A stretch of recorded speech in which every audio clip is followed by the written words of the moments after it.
Sunday night, I'd watch the practice with none of my friends. I'd turn the dial to ABC to see the creep of the week that Bobby Donald defends. But I'm out of practice. With your host, Keith Barney.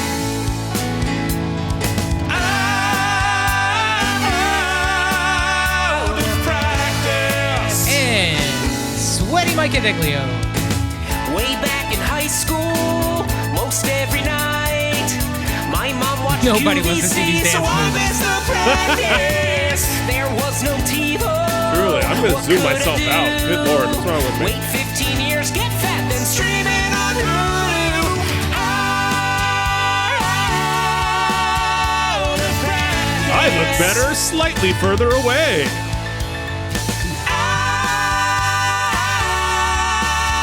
Out of practice. I'm home alone by myself for the first time in 4 months and feeling weird about it.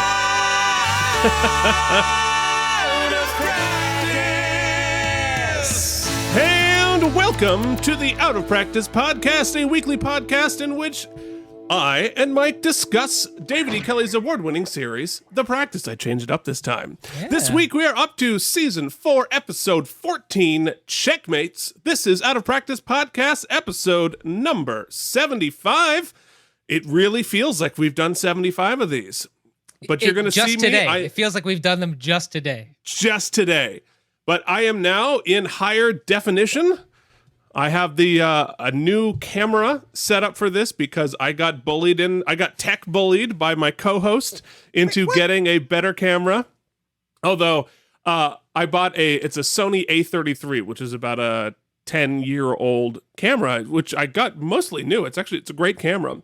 The problem is, because it is exactly as old as it is, it doesn't have the clean output that a lot of the new ones do, set up basically for exactly what this is, which gives you a clean HDMI output out of the camera without all the like shutter settings, that kind of stuff. So in order to be showing this to you without all the nonsense, I am holding down an aperture button with tape, and because the button is a little bit recessed, I taped an Advil into the tape and then taped the thing down. So this stream is brought to you by Advil and Gaff-Tape. I had to scour the internet, so my camera is equally old. I do get a clean HDMI out. However, the live view setting that sends the feed shuts off every 24 minutes. So at first, every 23 minutes, I was just like, you had to release the shutter via this like little remote I have, and that would reset the timer. But then I was able to find on the bowels of the internet somebody who had flashed the firmware in order to take away that setting. So that somehow didn't break the camera. What we're pointing out here is that we are 23 minutes into this, my camera's going out. Remember back in the day when you go to Radio Shack, you'd try to, especially you and I as audio dudes, you'd be like, okay, I need this type of fitting, but I need it to go into that type of peg. And you'd buy like $17 worth of just random adapters from Radio Shack to get whatever you're trying to get to work.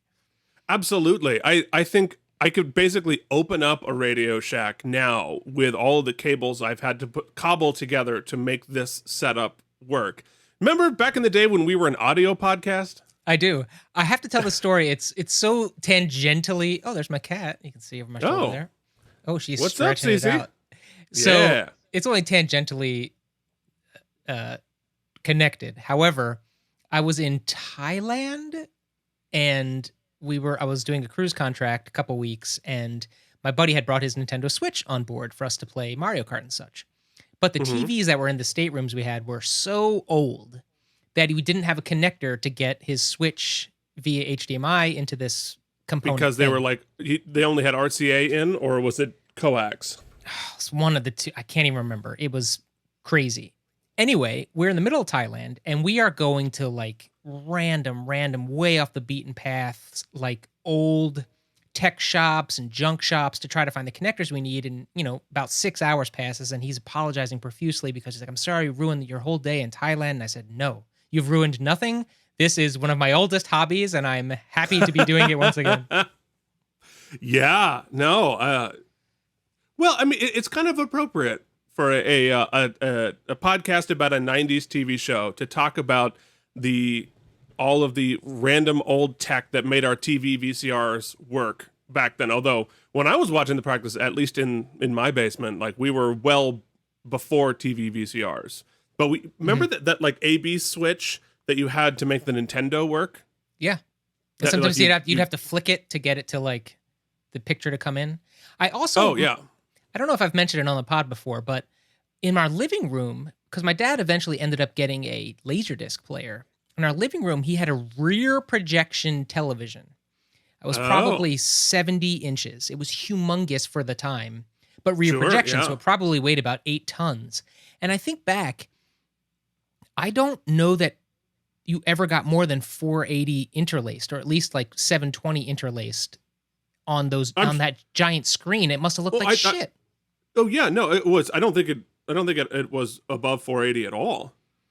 I mean, you're very lucky not to be 320, 240. I'm just thinking, like, what did Laserdiscs? What did they output as? What was the resolution? I think Laserdiscs came in at 480 because they were roughly the same as a DVD. Yeah, just without the grain, right? Just like a little bit. I think it's like a less compressed DVD. I don't know. Who the hell knows? This is the most boring conversation we have ever begun an episode with. That is not true, but it is true in that it's boring. But it's not the most, but no way. Terribly, terribly boring, and we have let's go important ahead and things move forward. to get to. Yes, let's move forward because we have a lot of Filings and subpoenas. Filings and subpoenas. Filings and subpoenas. Filings and subpoenas. Oh, well, let's kick it off with our good friend and founding sponsor, Leanne Wrights, who wrote on our Instagram feed about, there's a screenshot of Bobby giving Lucy stank face. And she says, I feel attacked by the screen grab of Bobby and Lucy, but also I love it. Which I believe that was the scene where she just wanted to go to the beach. When Bobby was like, "Brr." It was, so agreed. Also, Phoenix writes in a couple of times. He says, number one, if Cloud Lover can be the number one fan of both Sportsball and weather, then I guess that means I get to be the number one hater of both. Seriously, guys, after seeing how much work you put into them last week, I started planning an intervention. I just cringe when I think about all the Quantum Leap bumpers I could have been listening to instead. Such a waste. And yes, absolutely, it is a profound waste of everybody's time. Absolutely. Our time, your time, the world's time, the internet's time. But you have a faulty assumption. The faulty assumption is that if we weren't wasting that time, we would be using it productively in some other fashion. And there, sir, you are wrong. Because we would not be doing other productive things. He also says, which made me laugh, he said, he was quoting us from last episode. Keith, Phoenix, let me know if I have that right. Me in the bath talking to my Bluetooth speaker. Yep, you're good so far. We were trying to describe the plot of the previous episode, trying to track all of it. And then he says, Keith, and so you see, it's a trapezoid of affairs. And that's where you lost me. And to be fair, it wasn't a trapezoid. It was a parallelogram. Because if the two people, you have the couple here and you have couple here, and they are both dating each other, they have parallel, it's almost like a square, because you have people dating this way and people dating this way. I stand by the geometric shape of that affair parallelogram. So there. All of that is accurate. I don't know that I needed the visual of Phoenix in the bath listening to the pod, but I guess, to be honest, you mentioned the other day you were taking a bath. I am not a bath guy. I was taking a bath. You tried to, FaceTime me while I'm in the bath. I almost threw my phone across the room. Well, I'm sorry, I didn't assume you were in the bath. Refined gentlemen enjoy an occasional bath on a rainy day. Well, I was- grew up as a germaphobe kid, so sitting in a pool of my own grime as it washes around me is generally has never sat well. Hot tubs I Look, like. Gentlemen, that's even worse. That's like collected grime. We don't even like wash it out in between uses. You're literally just sitting in a petri dish of random like frat boys sitting in that. No, that's so much grosser. But no, you rinse first and then you establish the bath if you're doing it right. There I was are just also- watching Hamilton on my iPad. It was nice. In the bath? In the bath. With things just like bobbing and floating about? No. If Anyway, you have, we if need you have to. no, because if you have a gut like I do, you have a perfect platform that keeps everything safe because my, tubescence keeps the iPad afloat. Hashtag tubescent Keith. So, Phoenix, thanks for writing in. I will point out the irony that you lambast us for spending too much time, but you do create quite the productions when you send in voicemails sometimes, which I respect. I will Which not. are amazing. Yes. So you understand that if it's worth doing, it's worth overdoing, but not overdoing well. You'll notice the production quality, though it improves, it's still shitty. So that should be noted. That is our commitment to you. We will continue to get better, but we will never cross the precipice of shitty. We will always still stay shitty. Don't worry.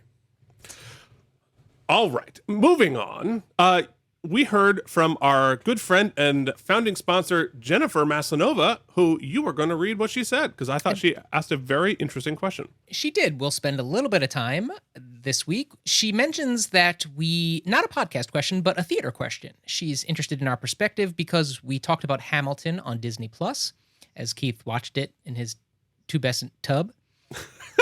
Tubescence.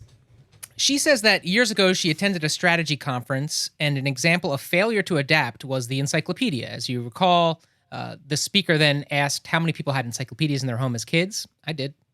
I even had Sure. one when it transferred over to CD-ROM. And then they I asked, had the Encarta. I know Me too. we definitely had Encarta. yes, sir. Anyway, she says the speaker then asked how many did now. No hands, obviously. Of course, that was due to the internet. Failure was the strategy of Encyclopedia Britannica or World Book, etc. They were in the book business, not in the information business, and they could not adapt to change. Same story with Kodak and film, blah, blah, blah, blah. Sure. You guys have said many times that your business is dead since the virus. Well, dying, a slow death. Yet you both raved about Hamilton on Disney Plus. What I'm asking is this: does musical theater need to be in a theater playing music? Can it be outside in the park? Can it be on television for live performances only? I understand there's lighting and sound, music, and technical elements, of course, but there has to be a way to adapt before a vaccine is available. To make the comparison to my earlier example, is Broadway, in quotes, in the theater business or the performance business? This goes for ballet and opera as well. Mm-hmm. Yes, you'd have to sequester the entire production for the duration, test everyone. Yes, plenty of precautions would need to be in place. Yet you would have to distance the audience, et cetera, et cetera. It's far from perfect, and only the tippy-top shows could probably perform in the big venues, but I'm wondering, is this a way that your medium could persevere? That's a really interesting question because it gets really to the heart of what theater is. What is theater? How is it different than a TV or a movie or something like that? And I think, at least for me, inherent in what it is, inherent in the art form, is the fact that it is live, and is the fact that it is actually happening in front of you. It is not pre-packaged or pre-produced. And so I think there are ways that we can sort of limp ourselves through.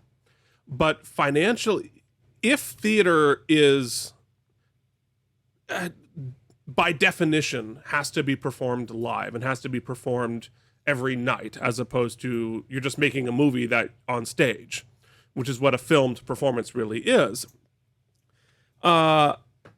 There's not a lot you can adapt because of the financial aspect of theater. The only way theater works, the financial margins are so slim everyone's talking about, oh, just take out half the seats and do Broadway with half the seats. Well, you can't, because you will lose. It cannot sustain itself financially like that. The only way Broadway works is with full theaters. And the only way it is Broadway is to be live. And that is the nature of the thing. You can't have a restaurant without food, and so I think there are adaptations that people are making, but they're adapting to survive long enough to get back to what the thing is, where it does sort of have to be live, or else it's not what it is by definition. I think that's a really succinct exploration of a topic that probably is its own podcast and a whole show worth of conversation. Yeah. I'll add that there are other roadblocks in that there, speaking of failure to adapt, we're seeing that right now with a lot of our unions. I'll use our performance union, the Actors Equity Union, as an example. Right now, the whole model of that union is based on accruing finances through dues and through working capital. Right. So as you work, as people on Broadway, from people at the top of the scale to the bottom of the scale are working, you pay a percentage of that into the pool, which helps people get their medical coverage and pay for all the things that a union does. Right. But the union also has to look out for its actors. So right now we're at this impasse where the union has certain soft guidelines that aren't particularly clear, but to safeguard their performers. And since no companies right now have really, major venues, I should say, have stepped up to the plate to accept or get approved their safety measures, basically 100%, almost 100%, 99% of the Actors Equity Union is not working. And in fact, giant employers like Walt Disney World have not agreed to some of the quote unquote demands that Equity has put, safeguards, let's say, has put out in writing. And so right now, Equity actors are not going to work at Disney World. We're at an impasse. So speaking of failure to adapt, that's kind of where we are. Do I think that we can survive? Yes, I think we will, because artists will art. And, big commercial Broadway theater didn't exist in its current form for always. I mean, if you look even back to the 50s, 60s, and 70s, art was being made and people were pulling up finances by their bootstraps and getting things produced and creating guerrilla theater, and young people were starving artists. And I think we're going to get back to that, because I think we're going to have to adapt and find a new way to bring our art form forward. So that's a silver lining, I guess. Well, and I don't know if, I guess the way I think about it is there really isn't a third way to do this. I think we will survive because people want live theater. And once once there's a vaccine or we do whatever, I don't think it's going to be measurably different than what it is. I do think it will come back. It just means that, and what you're saying with Equity and, not allowing people to work. Well, at this point, I think it's irresponsible to put up a show right now anyway, regardless of what safeguards you have for the audience, it's not something that can be done right now. I don't think there's a creative solution to this we just sort of have to wait it out. And the other thing, talking about filmed shows and Hamilton, are the financial parts there too, because all the people involved get paid once for that. So every actor gets a check, every lighting person gets a check, the writers get a check, whatever. And that might be a big check, and that's great. But our entire business is based on having an occupation as opposed to one gig. So that you're, if I've written a show, like let's say I've written Hamilton, the way that works is that you as the writer get a percentage of the gross of the show. So every week you're getting a check based on how many ticket sales you had that week. And it's just never going to, if you sort of do it once, then, that's all out the window. You're never going to get paid as well. All the people there don't have jobs. Like, it's sort of, again, I think it's great. I'm glad that these things are filmed. I'm glad that they're archived. I think it holds a lot of value. It just can't replace the meal. Yeah. Right. And, to point out, we'll just keep using Hamilton as the example. Yeah, Disney paid $74 million for Hamilton. That, I don't know specifically what the production costs of recording it was. I'm sure it was very expensive. And, it's very rare for a company of actors to be as upfront in asking for a percentage of royalties of video recordings and such up front. So a lot of those actors in that original company, or most of the original company, got a payout from that $74 million. Oh, for sure. But every person who's in Hamilton on Broadway, in Hamilton on tour, in Hamilton overseas, in London, wherever there's companies of Hamilton, and there are plenty of them because it's the number one show out there, nobody making any money right now. So regardless of the streaming. And also, that $74 million is a very small amount of money compared to what the show makes live. And I just looked it up because I work for Theatrical Index. Just the Broadway production of Hamilton in the last 5 years has grossed $649 million. So they're not even getting 10% of what it's done, just that one production in just these 5 years. And though that's going out to so many more people. And of course, that is the exception. Most shows lose money. It's a terrible idea financially, unless it becomes something like this. But again, you're just not, because of streaming, and this is becoming a very long conversation, but there's no money to be made streaming anymore.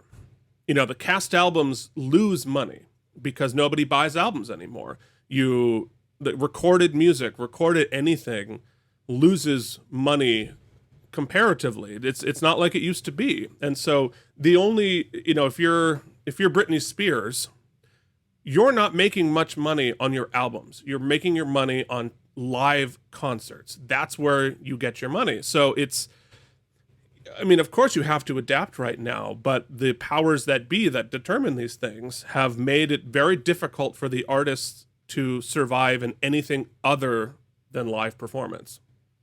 Yeah, for everyone out there, also I'll point out, I'll put it in the show notes. There are I know there's so many.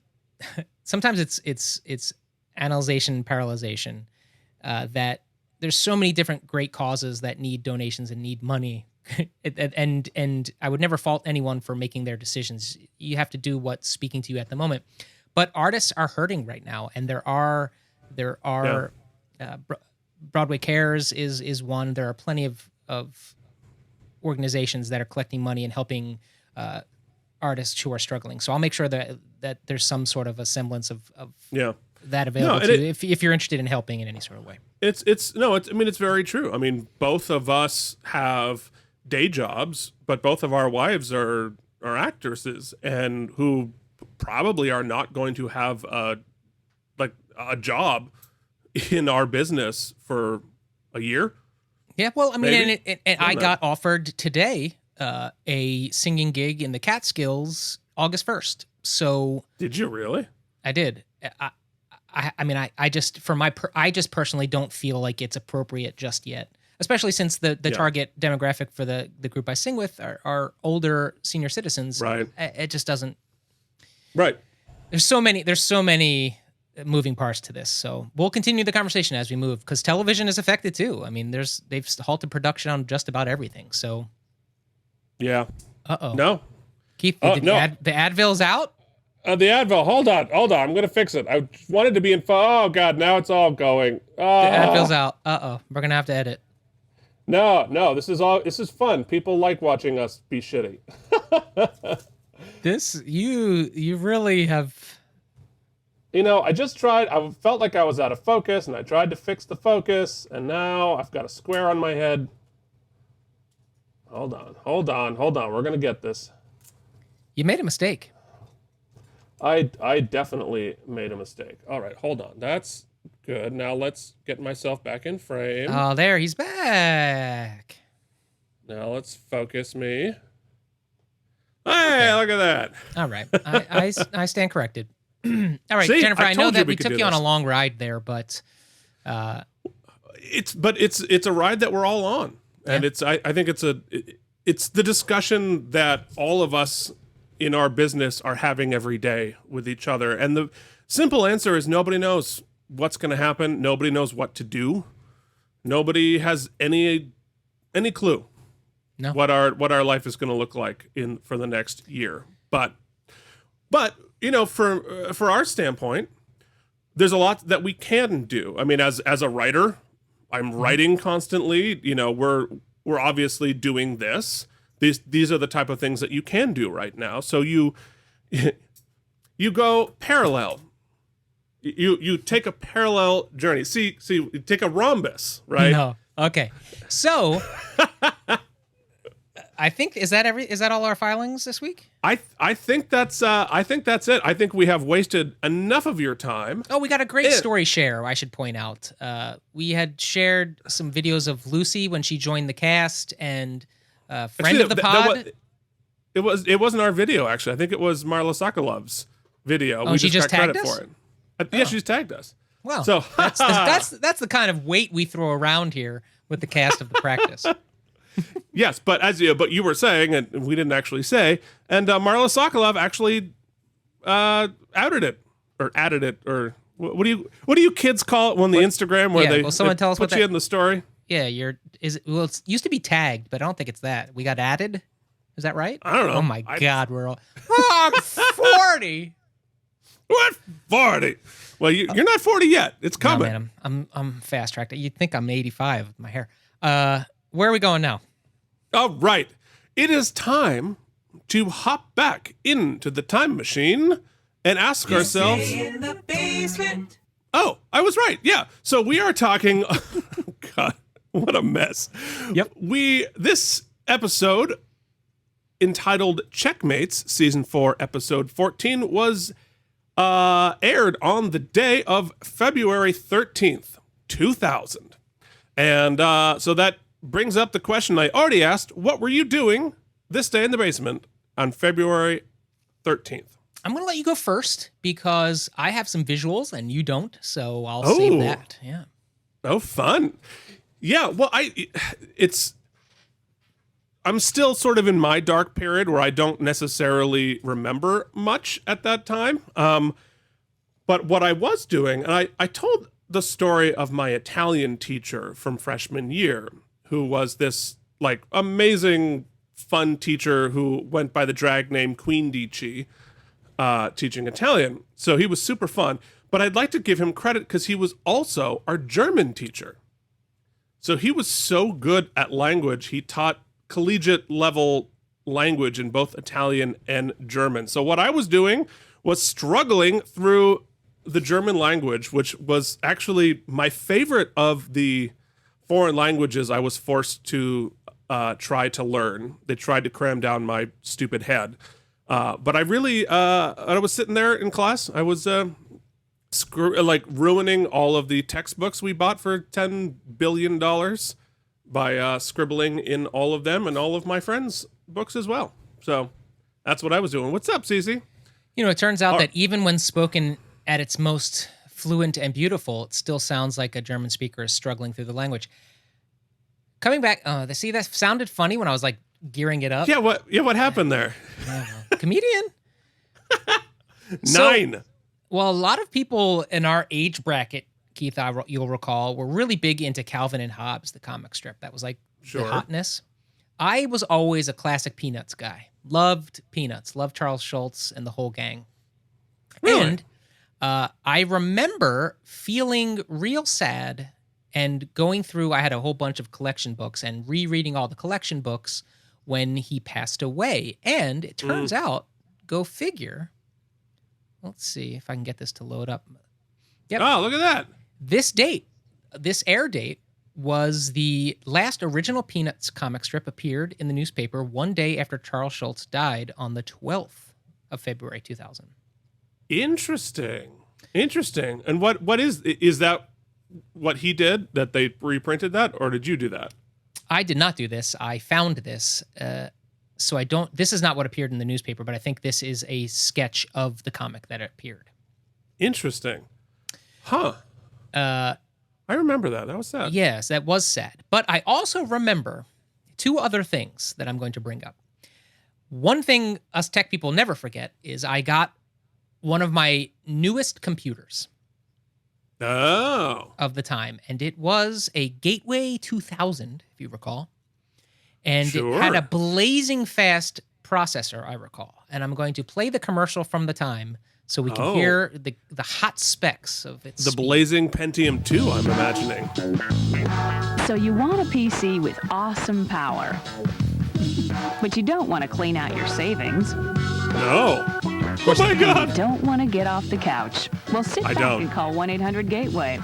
For an incredible $1,299, you can get a Gateway Select PC with a blazing 600 megahertz AMD 600 Advil megahertz processor. for And we'll is it deliver it right to that $1,300? place you Yeah. call home. Call 1-800-GATEWAY. And what was I playing on that computer, Keith? Oh. On February 4th, 2000, so but a week before this aired, the original Sims came out. And it Oh, was no the first kidding. game I purchased. And The we're looking at Sims. the hot graphics from actually pretty good. They're for pretty 2000. good. Yeah, I was going to say, like, it's not that much different. I mean, now it's stylized. Now, I loved SimCity and Roller Coaster Tycoon, where Yeah. you tried to run a successful park or run a successful city. The thing about the Sims that ended up never clicking for me is that I need some sort of goalposts. There's nothing to do. There's no, like, achievements, and there's no specific goal. Anyway. It's odd. It's odd that there would be no, like, just build Winning? your own life. Yeah, people don't do that. It turns out The Sims 4 is still one of the top-selling games across all consoles, and my niece plays Is it really? My niece plays it religiously, and recently she texted me and said, I killed Grandma, and all of the expansion packs, apparently the characters can die and then become ghosts, so she forgot to take care of my mother, who she made in The Sims. My mom died, and then became a ghost, and just the ghost follows her around the house. It's pretty hysterical. So That's amazing. Yeah, well, from watching that ad, I had no idea they were so, like, horny. The Sims are always getting up. pretty horny. Yeah. So that's just stay in the basement. If I'm like 12, I could understand why that would be entertaining. I can pretend like I have a house and, like, you know, try to seduce chicks into my digital hot tub. But okay. I Let's can't not kid imagine why anybody that would be.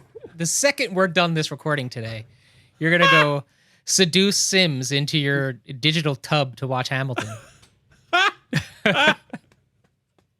Oh my God. All right.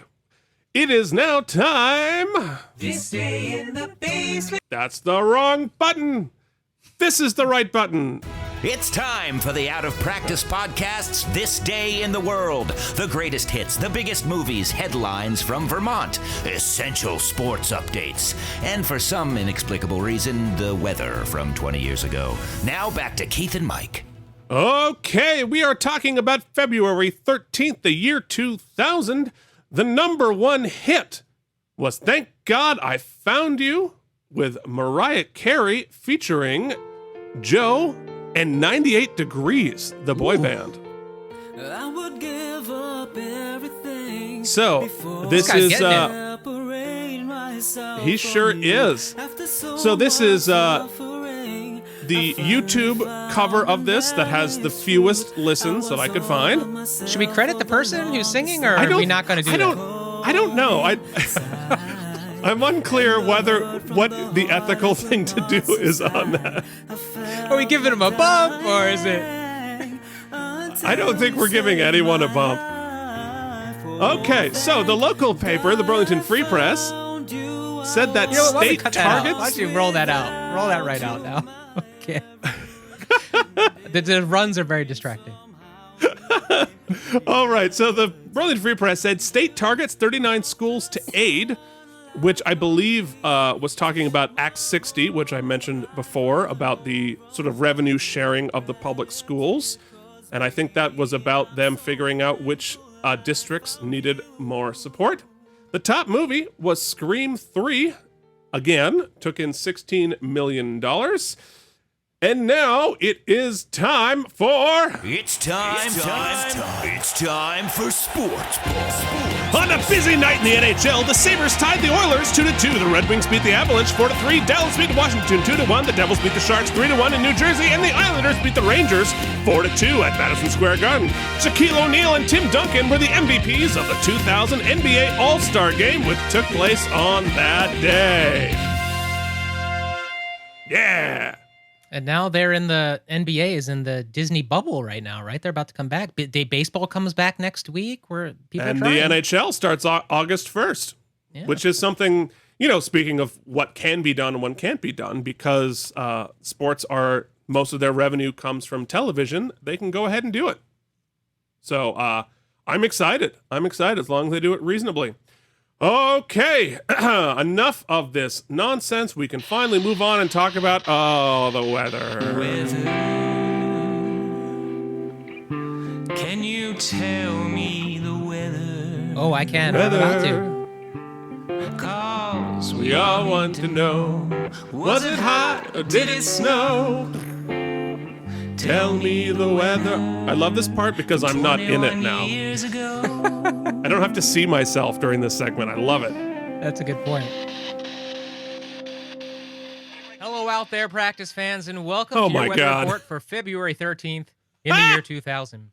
Across our Oops metaverse, we are firmly in the icy clutches of winter, with temperatures in the suburban Philadelphia region topping out at 35 degrees. Out in Boston, we hope Bobby is making Lindsay a fire because it's only getting up to 28 degrees. While in Rochester, the low is all the way down in the teens. So make sure to keep your Valentine close to keep you warm. And as a personal favor, if you happen to be out near the Eastman School of Music, I ask you to check in on any lonely hearts you might know. Look And at that me. was your time machine weather. Oh my God, you continue to excel, to raise the bar, to make this segment even more of a waste of time, because as opposed to just wasting our audience's time, you had to spend all of the time to do that, and I am finally here for the weather segment now. Wow. Well done. Yeah. Wow, that's a big win. Yeah, I'm as long as you keep up the production values, I am on board with the weather segment. Oh my goodness. You know what? I'm a human being. God damn it. My life has value, and I'm not going to take this anymore. It's time to talk about the damn episode. It is finally time. We have wasted 37 minutes of your day, but now we are going to talk about the episode of The Practice, which is why you're all here. This is Season 4, Episode 14, entitled Checkmates. It was written by David E. Kelly, of course, with Alfonso H. Moreno, who last wrote on Home Invasions, and Jill Goldsmith, who last wrote on Legacy. It was directed by a first-time director for The Practice, by Andy Wolk. This is his first episode. Like I said, he also directed on Defiance, The Carrie Diaries, Gossip Girl, and The Division, which leaves us with only one more question. What is that supposed to mean? What's your problem? Is this what happens to women when you insert your penis? What? But What does Mike think's gonna happen? You know, what if he would have drank the curdled milk? Then what would have happened? Well, I guess they've given up on the previously ons because they're just leaving me out there. And I've realized that I've let down our public lately. I haven't been taking big swings. I've been I've been safe. Didn't you say there was going to be a shark in the last episode? No, a loan shark. You were obsessed with the actual sharks. So here we are, checkmates. I'm thinking chess, but every episode is sort of a game of chess, right? So I'm thinking a prodigious child chess player, potentially on the autism spectrum, very introverted, is accused of murdering his opponent. Oh, okay. And the firm has to come and defend him. And we'll see if queen takes rook or whatever chess people say. All right. I'd watch that episode. However, I wanted to point something out that we just let wither on the vine last week. You and I both missed it, and you watched the episode twice. Yeah. Technically 3 times in the past 20 years. For sure, yeah. So we talked about the big, and this is we sometimes are critical of David E. Kelley's writing specifically. However, I wanted to give him a pat on the back. I know he's been looking forward to one of those from me. So we kept pointing out that we enjoyed the big, I don't want to call it a twist, but the big reveal where Lindsay figures out on the spot that it's the glasses. It's the glasses. Right. Right, that's the thing. So in queuing up the episode today, I accidentally started last week's episode. And in part 2 of, which I believe is called Hammerhead Sharks last week. Yes. The first line uttered by Lindsay in the first 2 seconds of the episode, she says, "It's the glasses." And she's trying to figure something about the glasses. So he bookends the episode by dropping the hint in the very beginning, and then the big reveal is the glasses. So I thought that was cool. He planted the seeds. He planted the seed. What? Yes. And I planted my glasses in the ocean. But I have new ones coming. They finally shipped. So you will not have... I bought these... because I get them from Zenny Optical, which is like coming from Korea or whatever. They're all super cheap. And so I'm like, I'll get one normal one and one that's like crazy and out there and weird and whatever. I'll never wear it. Well, but now they're my primary glasses, these weird, bad glasses that do not make me look good. But they cover up part of my face, so they're doing their job. In solidarity, Keith, when we come back for the oopsies in just a few moments, for those watching on the YouTube, I'm going to put on my blue squaresies so that we're twinsies. Oh, well, that's going to be good for everyone. That's ratings, baby. The ratings hit we're going to have for that. Oh, my God. Boom. Yes. Look out. So if you want to listen to us, listen to the episode, and we can all listen together and enjoy our quippity quip quips as we go rook to square 6 or whatever we do, as we're waiting for Bobby. Rook to square 6. Bobby McDonald Fisher to do his chess stuff. You can click the link in the show description to jump to the podcast and listen along with us, and we will see you for the oopsies after this ad for Anchor that, if you're on the YouTube, you don't have to listen to.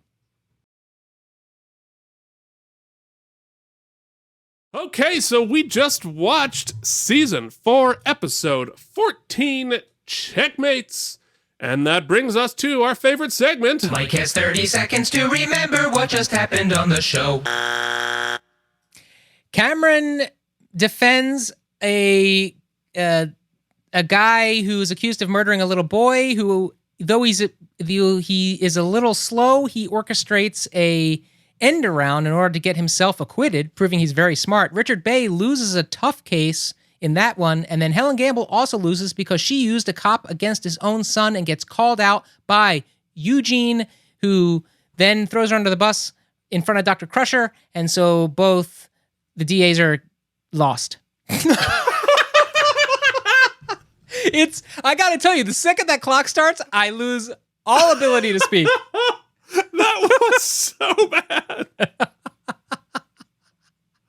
Oh my God. This might be my new favorite segment. Yep. Oh, the Advil cam. Well, you know what it's time for now? That you should probably press spacebar. Ladies and gentlemen, the Out of Practice podcast. What's happening? In unofficial, unsolicited, unfactual association with David E. Kelley Productions, proudly present... Oopsie. The Oopsies! Celebrating excellence in acting good, lawyering good, guesting good, and being Tom Brady. Not to mention, this is where we rate the episode and stuff. Now, here are your hosts, Keith and Mike. What the hell are the Oopsies? Well, they're a fake award that we do at the end of every show, even when we don't deserve any awards ourselves, especially this week. But every week, we start with... Most valuable.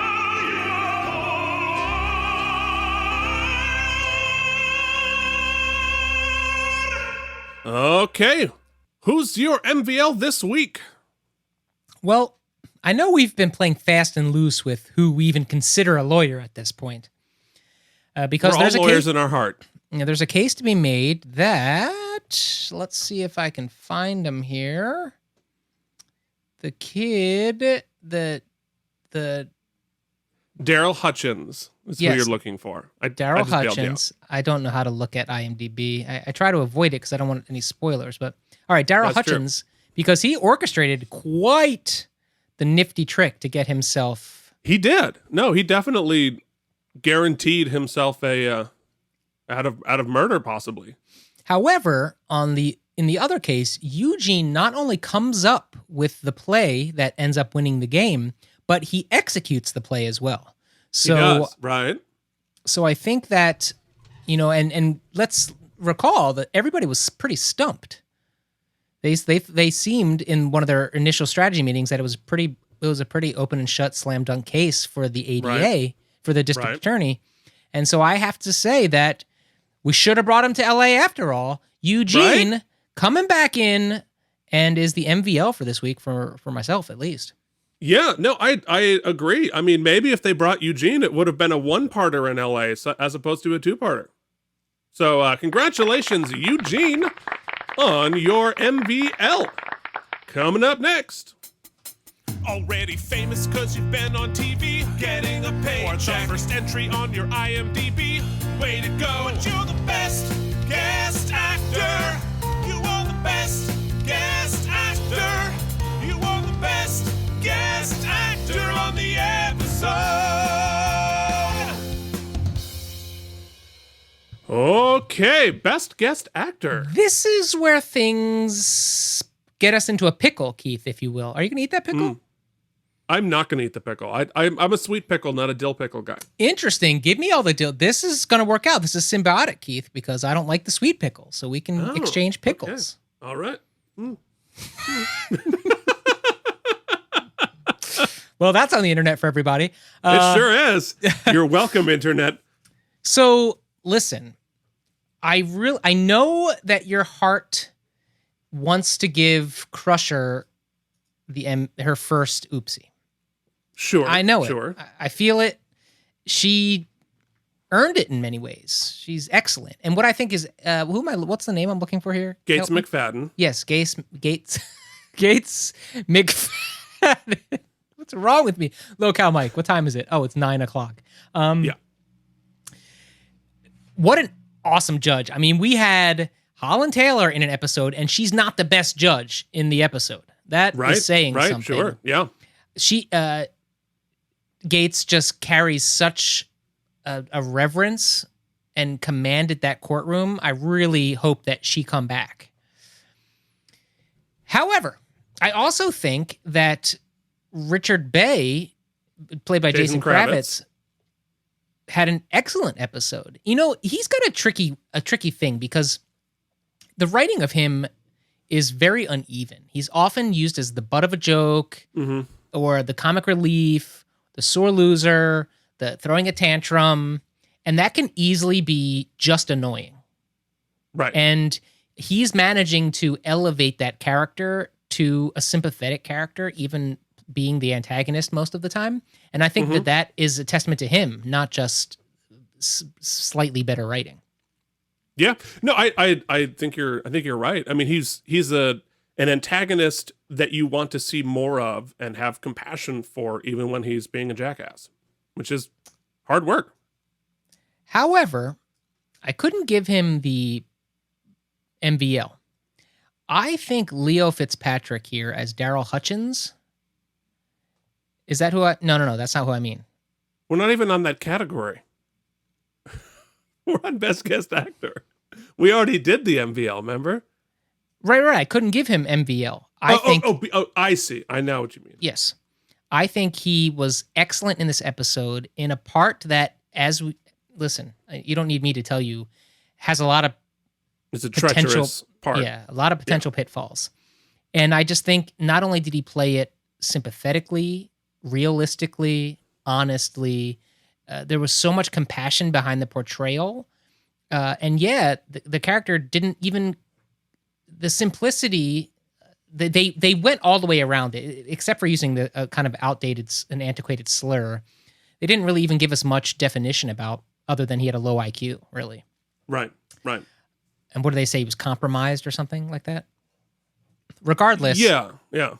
Regardless, it never felt like a caricature. It was always a three-dimensional living person. And for that, I credit Leo Fitzpatrick with my best guest actor, OOPSY. Oh, okay. We took a journey there. Yeah. I thought he did great. I think Jason Kravitz did a really, really good job this episode. And he always does. But, of course, I have no choice. I am legally obligated to give mine to Gates McFadden, of course, because not only was she great, and she really was, she's Dr. Crusher. So, of course, you get your OOPSY. Now, all right, so I don't want to send Jorge on into a rabbit hole of listening to all of our episodes again, but I would like to know the statistics of times when Holland Taylor was eligible for a Best Guest Actor and was not awarded the actor. Oh, yeah. Well, OOPSY. she's now done like 20 episodes or so, and she's functioned in this episode as just judge, as opposed to Kittleson, the character, furthering her story. So she always wins it when she has her own story, whereas here she was more of a set piece. I think that's probably why she didn't win this time, but we must give out some more oopsies. Killed your podiatrist or blew the case, but you let a single tear run down your face. You're the best actor on the show. Wow. I love that it's so hard. I hate that it's so hard, but I love it. We're running really long, so I will just fast track to the end here. Once again, fan favorite, host favorite, Cameron McIntosh, absolutely. Oh, somebody fix Cameron McIntosh, the theater producer, impresario. Yes, he was so good producing Les Mis. I love what was the name? The big setup. The big setup. You tell like, oh, we care so much. We're so invested in her, and she's so great, and we talk about all the time. And we do a 2-hour podcast. This is the episode 75. What was the person I made up last week? Jason somebody. Oh, I forget. It was terrible too. Cameron Manheim. And I knew it right from the beginning too, when she had her doily on. That's when I knew it was going to be Cameron McIntosh. McIntosh. Oh boy, bringing those the big shows from London across the pond, Really useful group, Yeah, absolutely. Yeah, that's Wow. And I said that, and I said it with gusto. You sure did. Well, yeah, so I agree. I thought she crushed it this episode, as she always does. I really like seeing the compassionate, smart character. So congratulations, Bob Hoskins, for winning your OOPSY Award. Oh my goodness. All right, well, there's one name we never forget. And we never forget to award him his OOPSY. It's time. The Tom Brady Award for being Tom Brady. To give Tom Brady his Tom Brady Award for being Tom Brady, who's it gonna go to this week? No, hold on. I've lost I'm everywhere. I'm everywhere. What's happening over there? Nowhere. Well, you know what? Play the song. I'll do it. Oh my God. Yes. What am I doing? Why don't I even... Oh, where is it? Massachusetts. That's not the song. I do enjoy it, though. I do. We haven't heard it. Is he coming back? Massachusetts. Now we're just playing the bumpers. I was supposed to show last week's Tom Brady award, but I just clicked around and Cameron McIntosh produced my shitty podcast. All right, well, since this episode turns out to have absolutely nothing to do with chess, as it turns out, I'm going to give it to Union Square chess hustler Tom Brady this week. Okay. Union Square chess hustler Tom Brady wins the Tom Brady Award for being Tom Brady. Oh, we went on a journey there. Oh boy, this episode has been a journey from the very beginning to the end, and nobody liked it. Keith, it makes me a little worried about our secret surprise coming up in a few weeks that we can't pull it off successfully. Well, we're all gonna need to eat before. Yeah. Get some sleep. Yep. Yeah. Well, yeah. All right. It is finally time. Ladies and gentlemen, it is time to announce how many spare tires this episode gets.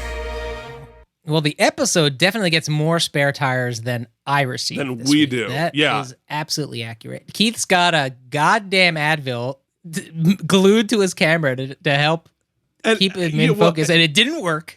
It didn't work, and besides which, like, this new camera just makes my face, like, you can see that life has messed up my face today. So I just look wrecked and sad, and I should have kept the old camera. Yeah, there was a nice This is a terrible blur. idea.